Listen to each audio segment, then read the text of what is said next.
Assalamualaikum warahmatullahi wabarakatuh. Kami dari kelompok 69 praktikkan lab simulasi komputer sesi Selasa 2. Di sini kami akan mempresentasikan laporan dan software dari modul 3 tentang Vensim. Perkenalkan, nama saya Angelia Hayuning Arifa, NPM 21032010015, dan rekan saya. Saya Marjiatul Mafiro, NPM 21016. Baik, dan setelah perkenalan akan dilanjutkan dengan praktik praktik software. Nah, di sini saya akan menjelaskan software yang kita gunakan dalam modul 3 ini, yakni software Fancy. Di sini untuk yang pertama kita akan membuat causal loop diagram. Nah, untuk membuatnya biasanya dimulai dari membuat new model, untuk membuat lembar kerja baru. Nah, kemudian kita tambahkan icon variabel untuk membuat variabel utama ini. Nah, selanjutnya variabel utama ini akan dilanjutkan dengan adanya variabel faktor, yakni ada hasil panen dan jumlah permintaan. Nah, selanjutnya ditambahkan dengan faktor pendukung. Untuk hasil panen ada faktor yang mendukung dan faktor kegagalan panen. Nah, untuk jumlah permintaan di sini dipengaruhi dengan persentase peningkatan dan persentase penurunan. Nah, di sini kita gunakan eh, inisial time-nya dari 2023 hingga 2028 selama 5 tahun. Nah, setelah kita sudah selesai membuat semuanya, ini untuk warna tanda panahnya diubah menjadi warna map ini digunakan ini. Jadi kita Ctrl A, lalu kita ubah warnanya. Dan di sini saya menggunakan ungu karena map ungu.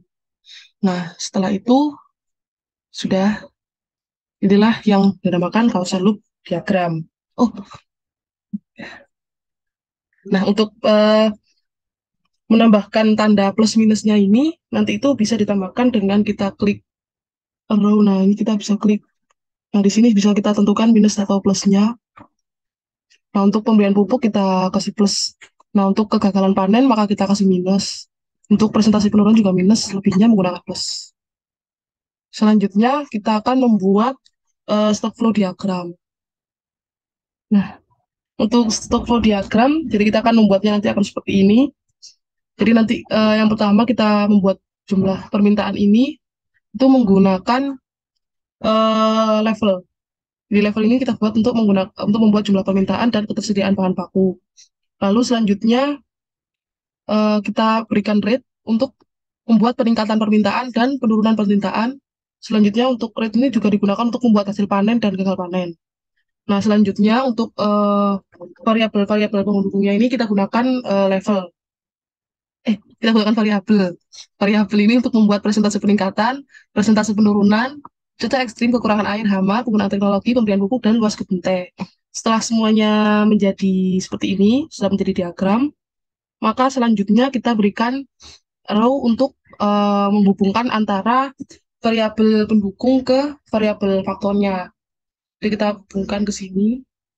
Setelah kita hubungkan semuanya, kita bisa mengubah warnanya juga. Kita Ctrl A, kita ubah warnanya menjadi ungu. Selanjutnya setelah jadi stock flow diagramnya, kita masukkan angka-angkanya. Di sini untuk kita klik equation, dan yang pertama kita masukkan untuk luas lahan. Di sini saya masukkan 0,5 kali 3000, dan ininya tipenya auxiliary. Lalu untuk pemberian pupuk juga auxiliary dengan angka seperti ini. Lalu untuk penggunaan teknologi modern juga 0,2 dikali 3000. Untuk hama juga 0,4 kali 3000. Untuk kekurangan air, tipenya juga auxiliary. Cuaca ekstrim juga auxiliary. Nah, untuk presentase peningkatan ini, tipenya adalah konstan dengan equation 0,5. Lalu untuk persentase penurunan juga tipenya konstan. Di sini saya masukkan 0,9. Nah, selanjutnya ada di peningkatan permintaan. Di sini saya masukkan rumus persentase peningkatan dikalikan dengan 2000, tipenya auxiliary. Lalu untuk penurunan juga, jadi rumusnya persentase penurunan dikali dengan 2000. Oke, lalu untuk rumus dari jumlah permintaan sendiri, yakni peningkatan permintaan dikurangi penurunan permintaan. Nah, tipenya di sini adalah level. Nah, begitupun juga untuk hasil panen, gagal panen, untuk ketersediaan bahan baku. Jadi rumusnya hasil panen dikurangi gagal panen dikurangi jumlah permintaan. Oke. Selanjutnya setelah semuanya selesai, lalu kita akan running. Jadi caranya kita Ctrl A, lalu kita simulate. Nah, kita yes. Oke. Nah, ini kita save dulu. Kita save terserah. Nah, kita save dengan ini aja. Lalu kita Ctrl A lagi. Kita simulate. Nah, kita yes. Lalu kita Ctrl A, lalu kita klik grafiknya untuk melihat grafiknya.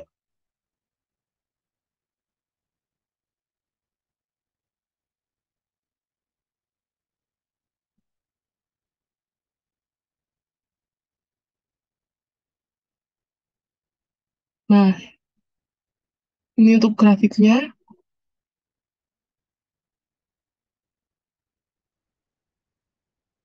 Nah, untuk melihat hasil tabelnya, kita Ctrl A, kita Ctrl A, lalu kita klik tabel. Nah, di sini ada hasil dari hitungan dari 2023 hingga 2028 dengan jumlah permintaan yang masih menurun, dengan ketersediaan yang semakin ada yang menurun lalu meningkat di tahun 2027 dan 2028.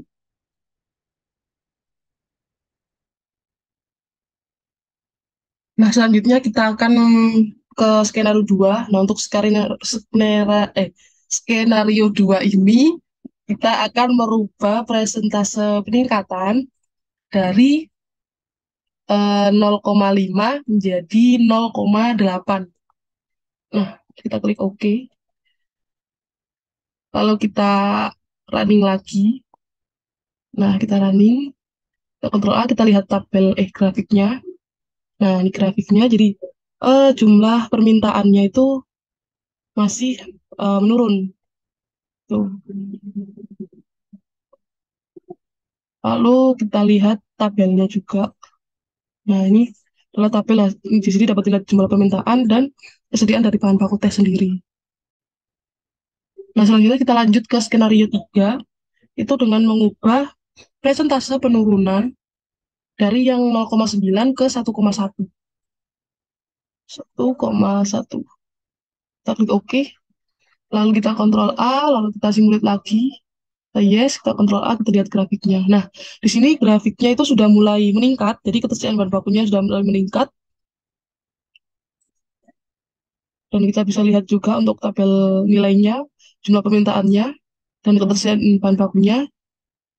Dan yang terakhir ada skenario 4. Untuk skenario 4 ini kita ubah dari penggunaan teknologi ini. Kita kalikan 2 kali lipat untuk nilai variabelnya. Jadi kita di 6.000. Oke. Lalu kita running lagi. Kita klik yes, kita Ctrl A, lalu lihat grafiknya. Nah, grafiknya sudah meningkat juga. Dan untuk tabelnya bisa dilihat angka untuk jumlah permintaan dan ketersediaan bahan baku tehnya. Oke, itu tadi untuk eh, stock flow diagram. Selanjutnya di sini kita akan membuat user interface. Jadi untuk membuat user interface ini kita harus menghilangkan semua eh, equation auxiliary-nya untuk menghilangkan di perkaliannya. Jadi hilangkan perkalian misalnya di persentase peningkatan di sini. Eh, misalnya di luas kebun teh. Di sini untuk 0,5 dikalinya kita hapus, jadi tinggal angka utama saja. Untuk pemberian pupuk juga. Oke, penggunaan teknologi modern juga. Nah, oke, untuk hama. Oke, oke. Pengurangan air juga dihapus. Cuaca ekstrim juga kita hapus. Sudah kita cek semua.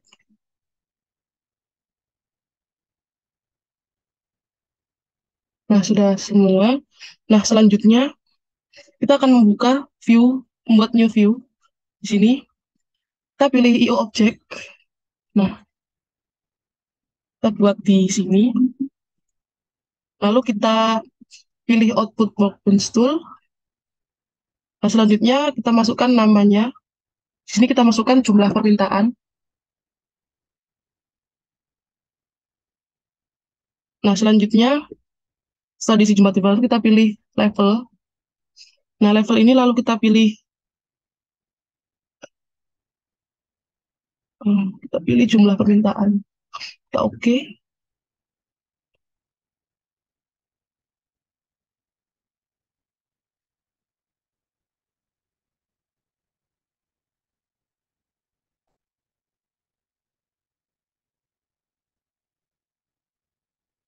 Ini kita ganti dulu ke auxiliary. Ke auxiliary. Eh, nah, kita ganti ke auxiliary dulu.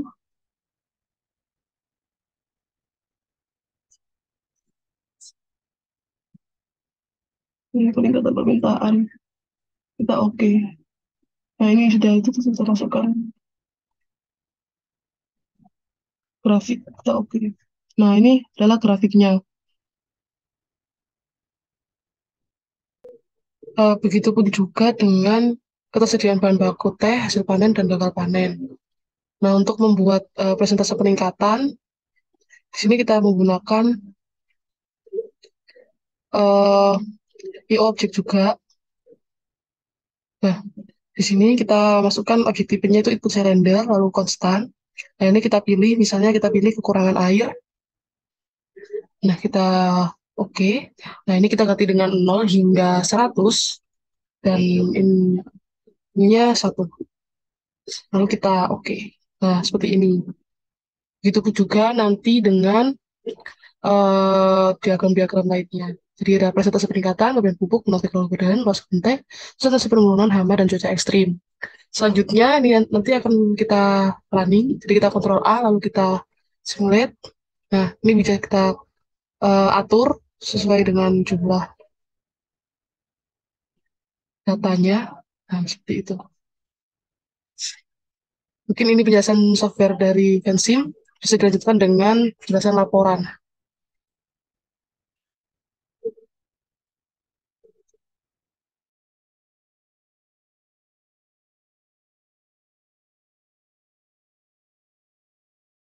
Baik, untuk penjelasan laporan, di mana kami mengambil judul laporan perencanaan kapasitas produksi teh menggunakan metode simulasi dinamis dengan software Vensim DPT DETI, di mana pada abstrak kami memberikan pengertian dasar dari simulasi, kemudian masalah yang dihadapi oleh PT DETI dan output yang kita harapkan. Kemudian pada pendahuluan di mana terdapat pengertian simulasi, kemudian pengertian sistem dan sistem dinamis itu sendiri, di mana penggunaan sistem dinamis kita menggunakan model causal loop diagram, di mana causal loop diagram adalah salah satu metode yang digunakan untuk pemecahan masalah dengan pendekatan sistem yang mempertimbangkan kompleksitas dinamis dari sistem atau untuk mendukung pendekatan sistem dinamik. Kemudian pada penelitian ini penulis melakukan penelitian pada antrean produksi yang terjadi pada perusahaan teh Deti yang merupakan perusahaan yang bergerak di bidang perkebunan teh.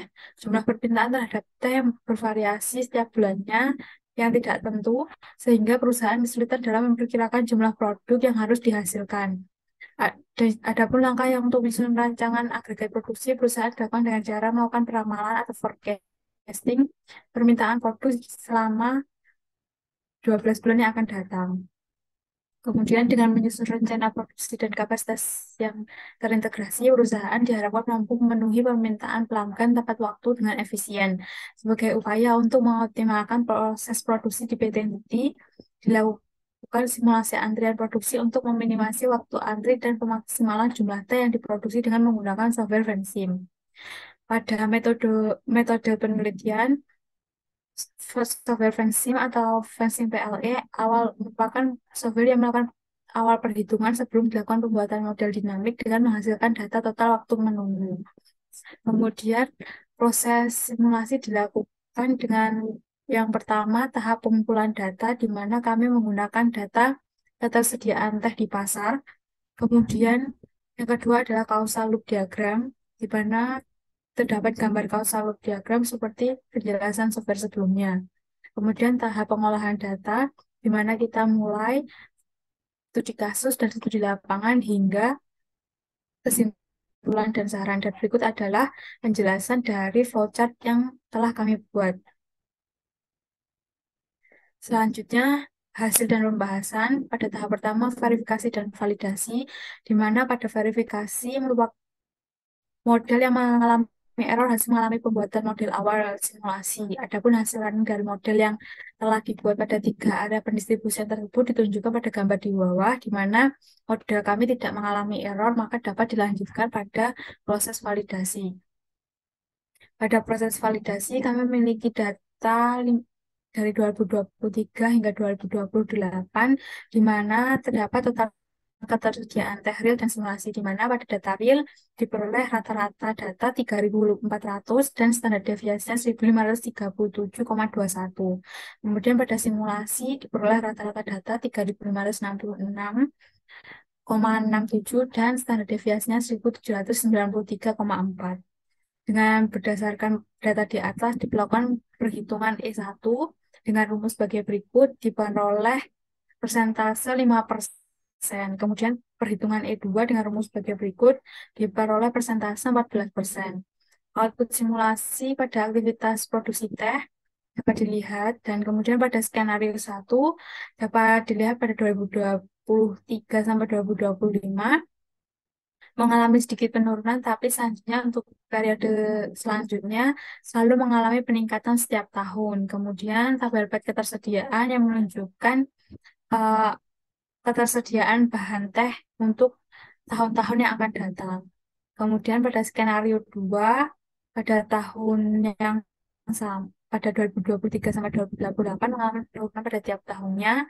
Kemudian tabel pad ketersediaan juga menunjukkan ketersediaan teh dari 2023 hingga 2028. Selanjutnya untuk skenario 3 pada 2023 sampai 2025 mengalami penurunan, tapi untuk periode selanjutnya selalu selalu mengalami peningkatan tiap tahunnya. Kemudian pada tabel ketersediaan teh tunjukkan data persediaan teh untuk 5 tahun yang akan datang. Kemudian pada skenario 4 pada tahun 2023 sampai 2024 mengalami sedikit penurunan, tapi untuk periode selanjutnya mengalami peningkatan pada setiap tahunnya. Kemudian pada tabel ketersediaan teh menunjukkan data-data yang menyediakan ketersediaan teh. Kemudian selanjutnya adalah user interface, di mana dapat gambaran dinamis dari stock stock flow diagram yang adjustable atau dapat disesuaikan dengan pengguna atau user, di mana sistem dinamis dapat lebih mudah dijalankan oleh pengguna ketika pemodelan telah dibuat oleh kreator. Kemudian pada analisa output, dari hasil output, keempat skenario, skenario keempat merupakan skenario terbaik karena total ketersediaan teh di pasaran tidak memiliki selisih yang sangat jauh dengan total permintaan. Namun, setelah hasil tersebut diperoleh, terdapat permasalahan baru, yakni uh, overcapacity, di mana overcapacity persediaan tersebut dapat menyebabkan kerugian, di mana barang yang disimpan terlalu lama mungkin tidak akan diminati lagi oleh para pelanggan, dan overstock tersebut dapat menyebabkan uh, biaya penyimpanan yang lebih tinggi. Kemudian likuidasi usaha tidak seimbang karena proporsi aset yang dimiliki tidak seimbang. Maka yang dapat dilakukan adalah perusahaan dapat melakukan monitoring stok barang yang dimiliki secara berkala, dan agar tidak terjadi overproduksi, sebaiknya penambahan kapasitas terpasang tidak dilakukan sekaligus, tapi dilakukan secara berangsur. Kemudian untuk kesimpulan, berdasarkan output yang didapatkan dari software, dapat disimpulkan skenario terbaik adalah skenario keempat. Kemudian terjadi permasalahan selanjutnya adalah overstock, di mana overstock dapat menyebabkan kerugian. Kemudian kerugian tersebut karena biaya simpan yang semakin tinggi. Dan kemudian masalah ketiga adalah pada likuidasi usaha tidak seimbang karena proporsi aset yang dimiliki tidak seimbang. Maka perusahaan dapat melakukan monitoring stok barang yang dimiliki secara berkala, dan untuk penyelesaiannya agar tidak terjadi overproduksi, sebaiknya penambahan kapasitas terpasang tidak dilakukan secara sekaligus, tapi dilakukan secara berangsur atau berkala. Sekian yang dapat saya sampaikan dari laporan jurnal yang telah kami kerjakan. Dari kelompok kami ada kurang lebihnya, kami mohon maaf. Wassalamualaikum warahmatullahi wabarakatuh.